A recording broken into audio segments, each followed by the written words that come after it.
tous d'accord, hein, on ne va pas y revenir, mais discrimination, un traitement différencié basé sur un critère prohibé. Donc là-dessus, on est tous d'accord qu'il y a des employés qui vont discriminer volontairement, donc à connaissance de cause. Et donc, ce n'est pas là-dessus, quand on parle de région en tant qu'employeur, ce n'est pas là-dessus qu'on va aller. Cependant, on ne peut pas non plus ignorer que sans le vouloir, et même sans le savoir, on peut discriminer. Tout le monde peut discriminer. Je ne parle même pas de questions de discrimination indirecte.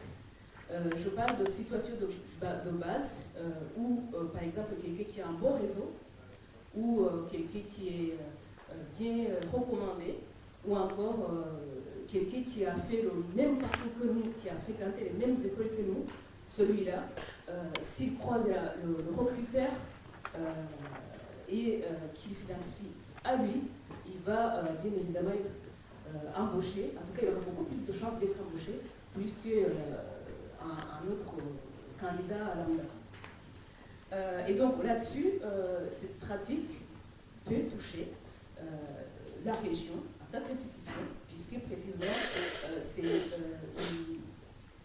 la question de recrutement est gérée par des humains, et donc la région peut aussi être impliquée. Donc si on ne s'interroge pas sur ces pratiques, si on ne les remet pas en cause, si on n'innove pas, on risque de produire la même chose sans le vouloir, peut-être sans le savoir, et aller sur le terrain des inégalités. Donc, pour nous,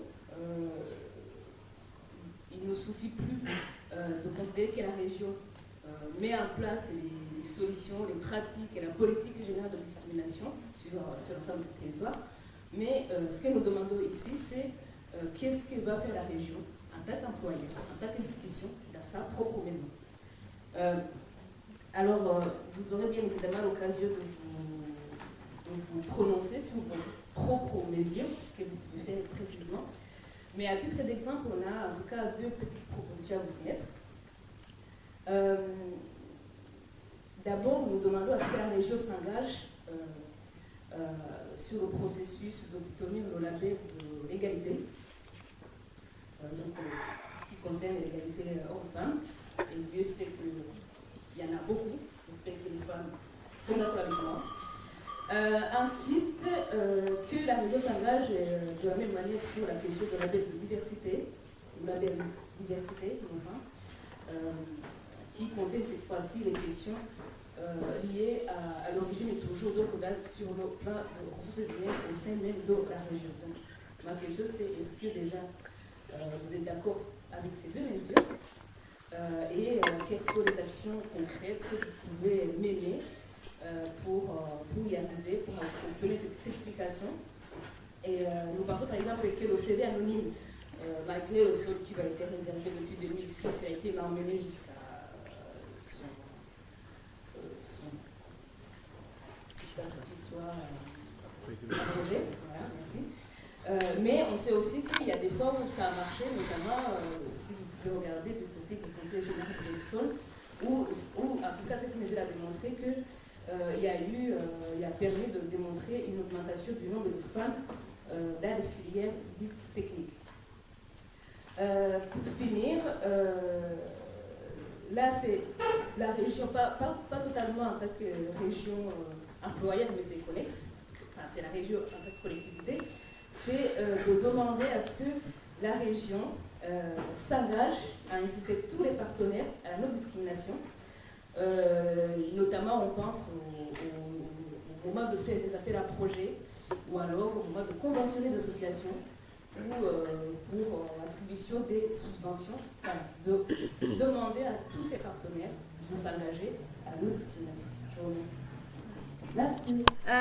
Merci pour cette question parce qu'effectivement, je pense que quand on est une collectivité, avant d'aller prêcher la bonne parole, de faire des quinzaines d'égalité, etc., et c'est très bien tout ce qu'on a fait, il faut aussi qu'on balaye devant notre porte, pardonnez-moi l'expression, mais je pense que c'est important aussi qu'effectivement sur ces questions-là, la région, elle puisse être exemplaire.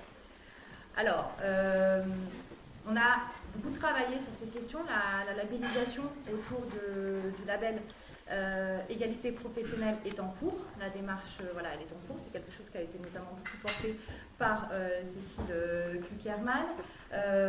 Dans le bilan social de la région, c'est-à-dire qu'en fait, c'est un panorama aussi de ce qu'il existe pour les... Voilà, c'est un panorama en fait, de nos agents. La question autour de l'accès des femmes aux fonctions de direction, enfin toute cette question autour de l'égalité femmes-hommes a été vraiment pris en compte. Donc c'est quelque chose qui existe déjà. Sur le label diversité dont vous parlez, c'est quelque chose qu'il faut qu'on regarde parce que je ne connais pas non plus en termes précis ce label, mais en tout cas il n'y a pas d'opposition de principe de la part de notre liste. Je crois qu'il faut aussi rappeler que la région est un employeur qui essaye d'être exemplaire, et on ne l'est jamais totalement, avec l'accès des personnes porteuses de handicap aux fonctions, les fonctions en interne à la région. Aujourd'hui, on dépasse les 6% qui sont demandés par l'État à ce niveau-là. Voilà, on a fait aussi là des efforts. On a 6 000, effectivement, comme je disais tout à l'heure, 6 500 salariés à la région. Depuis 2004 sont mises en place un ensemble de formations à tous les niveaux de la hiérarchie, que ce soit à l'intérieur des établissements scolaires jusqu'aux grands directeurs généraux, parce que je pense que c'est important aussi pour eux d'aller sur ces formations autour de l'égalité professionnelle, de la prise en compte aussi de la conciliation entre la vie professionnelle et la vie familiale. Alors sur votre question précise sur les CV anonymes, je ne sais pas, il faudrait aussi qu'on discute pour voir avec les autres collectivités qui ont expérimenté. Je pense que ça peut être intéressant de le faire. On en discute bien entendu avec les syndicats, parce que voilà, je pense qu'il faut aussi que ce soit des questions sur lesquelles les représentants des salariés puissent être consultés. Alors c'est vrai qu'il existe, comme il existe des concours pour accéder à la fonction publique, c'est quelque chose qu'il faut qu'on voit, mais je pense que si d'autres collectivités l'ont fait, il n'y a aucune raison que la région n'y parvienne pas. Je voulais finir par dire que comment dirais-je, alors juste un mot par rapport au palais, c'est un hôtel de région. Votre groupe a toujours voté l'ensemble des délibérations autour de la construction de cet hôtel de région. C'est un hôtel de région qui est labellisé aujourd'hui autour du handicap, c'est un bâtiment à haute qualité d'usage. Donc ça aussi, c'est un vrai effort qu'a fait la région. Le label handicap H+, est une création de la région. Ça permet aussi à l'ensemble des organismes de formation de pouvoir se positionner sur le fait qu'ils vont pouvoir adapter les formations qu'ils mettent en place autour du handicap. Et je finirai par dire que la région, depuis 2007, me semble-t-il, a une charte autour de la lutte contre les discriminations qui avait été faite sur le précédent mandat, qui s'applique à l'ensemble de ces délégations. Voilà, donc tout ça, c'est des choses qui font qu'on essaye aujourd'hui d'être exemplaire. On peut toujours effectivement s'améliorer, mais en tout cas, je retiens effectivement l'idée du CV anonyme, peut-être quelque chose à expérimenter et à tester. Voilà. Ouais, alors, sur la question des discriminations en tant qu'employeur, moi je suis confronté à ça en tant que syndicaliste. La problématique, elle est de deux ordres. C'est identifier des critères objectifs pour définir une discrimination et faire en sorte que ces critères ne soient pas eux-mêmes discriminatoires. On tombe rapidement dans des dérives importantes. Puis le deuxième aspect, c'est avoir des dispositifs contraignants. Parce que sur la question des discriminations, et là je pense que c'est probablement pas qu'une volonté politique, c'est probablement une difficulté pratique. Si on prend le rapport du Césaire de 2014 sur cette question d'égalité de traitement, de lutte contre les discriminations, etc., les constats étaient extrêmement fournis, l'analyse de la situation, etc. Les solutions pour y mettre fin étaient extrêmement réduites, et le Césaire termine sur une conclusion sur le fait que peu de dispositifs ont montré une efficacité éclatante sur le sujet. Moi je pense qu'il y a deux ordres, mais encore une fois, ce n'est pas nécessairement directement en lien avec la région. D'abord, quand on parle de recrutement, il y a des choses qui ont été inventées par la commune de Paris. Alors c'est vieux, mais c'est important de le dire. C'est le concours. qui ne règle pas tous les problèmes, mais qui était quand même destiné à supprimer les passe-droits et à supprimer un certain nombre de choses. Je ne dis pas que le concours aujourd'hui est forcément la solution, en tout cas ça me paraît être, pour ce qui me concerne, la moins mauvaise des solutions de recrutement. Alors après, sur la question du personnel, de ce qu'on peut faire, alors le deuxième sujet, c'est la question des contraintes. En matière de contraintes, là pour le coup c'est pareil, on ne peut pas rentrer dans les compétences de la région, parce que la région n'a pas de pouvoir législatif et la contrainte c'est quand même la force de la loi. Donc la région va pouvoir mettre en place un certain nombre de charges, un certain nombre de chartes, un certain nombre d'incitations, un certain nombre de choses comme ça. La contrainte c'est la loi. Il y a peu de discrimination sur lequel on peut imaginer une loi efficace à 100%. Moi il y a au moins, et alors ça c'est ma partie syndicale qui va parler, mais il y a au moins une discrimination sur laquelle la solution est immédiatement trouvable. Et c'est un peu la même situation d'ailleurs que les travailleurs en situation de handicap, la même solution en tout cas, c'est la question de la contrainte financière. Vous avez aujourd'hui une manifestation de la discrimination entre hommes et femmes dans l'entreprise qui est une différence salariale, qui est identifiée, qui est analysée année après année parce qu'on fait des constats tous les ans, que ça ne s'améliore pas, etc. Il y a une solution très simple, c'est qu'il y a un niveau de rémunération des hommes, on taxe la différence entre la rémunération des femmes et la rémunération des hommes, et on impose aux entreprises de payer. Et très rapidement, leur intérêt, ce sera de payer mieux leurs salariés femmes et de régler ces problèmes de discrimination, parce que d'abord, elles contenteront leurs salariés, donc il y aura un meilleur contexte social dans l'entreprise, et ça ne leur coûtera pas plus d'argent que de payer une taxe à l'État. Donc nous, on a un peu de mal à comprendre qu'au moins sur cette question-là, on ne règle pas. Mais ce n'est pas des compétences régionales.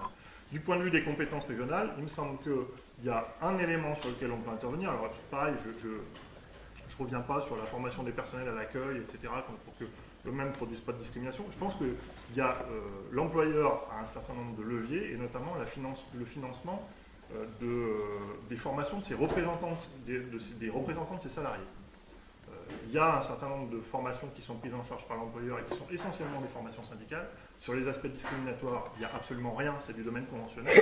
La région pourrait dire qu'elle finance, pour l'ensemble de ses représentants du personnel, des formations à la lutte contre les discriminations. Ça permettrait aux syndicalistes, aux représentants du personnel, de mieux détecter les discriminations, de mieux savoir agir dessus. Et moi j'ai eu des cas concrets. À l'atelier SNCF Moulins, on a eu un collègue qui a fait une transition au niveau sexuel. Heureusement, justement, que j'avais assisté à une des conférences de Chrysalide pour savoir comment réagir avec les collègues, comment dédramatiser le truc, etc. Si j'avais pas eu ça, je ne sais foutrement pas comment j'aurais réagi. Ma direction n'était pas plus formée que moi, et donc je pense que ce levier des représentants du personnel, c'est pas la panacée, les représentants du personnel, ils ont aussi leurs défauts, mais en tout cas que les formations qui les concernent sur ce sujet-là ne soient pas prises en compte, ça me paraît être dommage parce que c'est en plus un petit levier, et je pense que je termine là-dessus, les syndicalistes, c'est comme les militants associatifs, c'est entre guillemets des leaders d'opinion. Si on leur donne les moyens de faire évoluer les choses, ça évolue très vite. Alors, pour compléter ce qui a été dit et pas le redire 10 fois, c'est vrai que la région a déjà fait beaucoup, en particulier sur l'égalité femmes-hommes. Ce dont tu parlais là tout à l'heure, oui, la formation des délégués du personnel, ça a été mis en place aussi. Il y a un vrai enjeu à former surtout les cadres, les encadrants, parce que la discrimination c'est aussi au quotidien, c'est pas seulement une politique qui est institutionnelle. Donc tout ça, il y a plein de choses qui ont été faites et mises en place. Il y a encore des marges de progression, bien évidemment. Je ne crois pas trop que l'enjeu de la discrimination au niveau de la région institution se situe au niveau de l'embauche, puisqu'effectivement, le concours de la fonction publique territoriale règle une bonne partie des choses, mais on pourrait essayer de trouver un minimum. Je ne suis absolument pas opposé. Par contre, il me semble qu'il y a un vrai enjeu après. On parle toujours de discrimination à l'embauche, mais une des discriminations les plus importantes, c'est ce qu'on appelle le plafond de verre, c'est-à-dire les entraves à la progression. Et ça, c'est une réalité. Et je pense qu'elle existe à la région.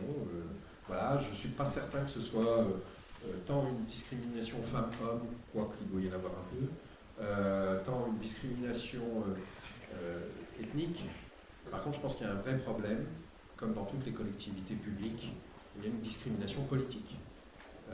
On est une institution politique et du coup, il y a deux faits. Non pas, je ne parle pas évidemment des contrats à durée déterminée, des collaborateurs d'élus, etc., qui eux sont purement politiques, donc c'est normal qu'ils choisissent pour leurs appétences politiques, mais ça existe aussi dans la fonction publique territoriale et dans la progression au sein de la fonction publique territoriale, dans le sens positif, c'est-à-dire comme tu l'as dit tout à l'heure, excusez-moi de te tutoyer, si vous êtes copain de tel élu, ben, vous progressez plus vite que si vous êtes copain de l'opposition ou moins copain de tel élu, ça c'est presque naturel et je pense que c'est un défaut sur lequel il faut qu'on se penche. Moi j'ai été confronté à plusieurs reprises dans les 2 mandats que j'ai faits, donc je pense que c'est quelque chose qui existe. Par rapport aux établissements extérieurs, aux collectivités, aux associations, aux entreprises avec lesquelles on travaille, là effectivement on est coincé, certes on n'a pas la loi, on aurait bien aimé mais non, et on n'a pas le rapport de tutelle. Même si on donne de l'argent à des collectivités, à des associations, etc., on n'a pas le droit légalement de leur imposer des règles. Par contre, on a le droit de l'argent. Et on l'a fait. On l'a déjà fait et on peut effectivement, à mon avis, le généraliser. Alors, il ne me semble pas que la question se pose encore sur la question des discriminations, mais avec d'éventuelles collectivités qui deviendraient Front National, elle pourrait se poser. On l'a fait en refusant de donner des financements à une collectivité qui ne respectait pas la loi. On l'a fait sur la loi SRU, celle des logements sociaux dans les communes, alors avec plein d'aménagements, vous imaginez bien le rapport entre collectivités, et je crois qu'il n'y a qu'une seule collectivité de Rhône-Alpes qu'on a pâti, que je connais bien, puisque c'est moi qui ai refusé le financement, puisque c'était une commune de mon territoire, Brinda, pour ne pas le nommer, donc tout près d'ici, qui refusait et qui restait en constat de carence aggravée par le préfet en termes de nombre de logements sociaux. Et du coup, la région a dit, puisqu'on a pris une délibération, on arrête de financer, y compris pour des actions qui n'avaient rien à voir, pour la culture, des choses comme ça. Et donc, il me semble qu'on peut l'envisager dans notre rapport avec les organismes extérieurs, quels qu'ils soient, entreprises, associations, collectivités locales, sous cette forme-là. C'est-à-dire que c'est presque une discrimination positive. C'est-à-dire qu'effectivement, on soutient les organismes extérieurs qui respectent un certain nombre de règles et ceux qui ne les respectent pas, on ne les soutient pas. Ça me semble tout à fait possible. Faut-il qu'on ait le courage de le dire et de l'assumer, de le délibérer, ce qui n'est pas toujours si simple. Voilà ce que je voulais dire sur ce sujet. Tout le reste, l'Observatoire de l'égalité femmes-hommes, les quinzaines qu'on fait au sein de la région, enfin, la région Rhône-Alpes est vraiment à la pointe de tout ça et on a la chance d'avoir 3 vice-présidentes à la région qui ont beaucoup travaillé ensemble sur ces questions-là et qui représentent les 3 groupes que nous sommes là. On a parlé de Cécile Puickerman tout à l'heure, Sarah qui est à ma droite, qui est vice-présidente aussi, et Léna Bencharif, que vous connaissez par ailleurs pour la vie associative et la démocrate. Elles ont travaillé ensemble sur ces questions-là et je pense qu'on a fait du bon boulot, même s'il y en a encore à faire.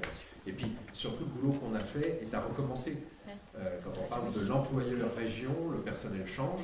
Donc la formation, c'est pas seulement une fois, c'est régulièrement parce qu'il faut reprendre les choses à chaque fois qu'il y a du personnel qui est